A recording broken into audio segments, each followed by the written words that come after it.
राहुल गांधी के सीआईआई में दिए गए बयानों पर अलग अलग राजनीतिक दलों ने अपनी प्रतिक्रिया जाहिर की। मुख्य विपक्षी दल भाजपा ने चौतरफा हमला कर दिया। एक तरफ पार्टी ने राहुल गांधी के विचारों को नकार दिया तो दूसरी तरफ भाजपा के वरिष्ठ नेता अरुण जेटली ने सीधे राहुल गांधी पर तो नहीं लेकिन सरकार को आड़े हाथों लिया। Leadership is the art of taking decisions. Leadership is not merely a position where you are elected to office. History is not going to judge you by how many years you spent in that office. History is going to make a very harsh judgment of what you did when you were in that office. पिछले 9 साल से उनकी party सरकार में है, फिर देश का क्यों बुरा हाल है, महंगाई क्यों है, देश लुट क्यों गया है, भ्रष्टाचार क्यों हुआ है, इस पर उन्होंने दो शब्द भी नहीं बोला।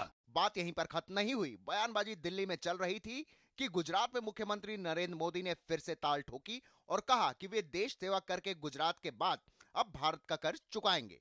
मोदी जी ने गुजरात का कर्ज तो चुका दिया है, अब हिंदुस्तान का कर्ज चुकाएं।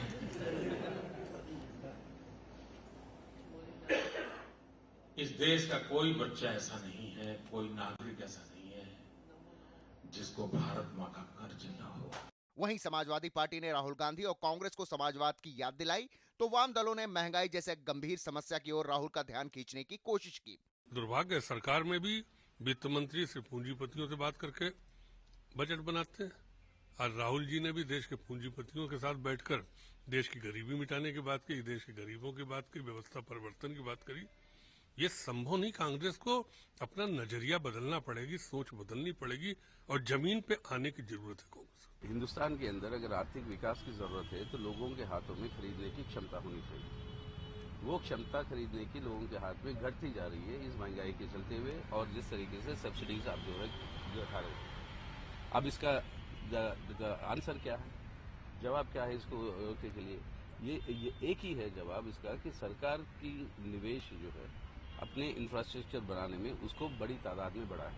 भाजपा सहित अन्य विपक्षी दल भले ही राहुल गांधी के भाषण को तवज्जो न देने का दिखावा करते रहे हों, लेकिन जिस तरह से बीजेपी ने चारों ओर से राहुल के बयान पर प्रतिक्रिया दी है उससे साफ है कि वे राहुल को ही मुख्य रूप से अपना राजनीतिक प्रतिद्वंदी मानते हैं।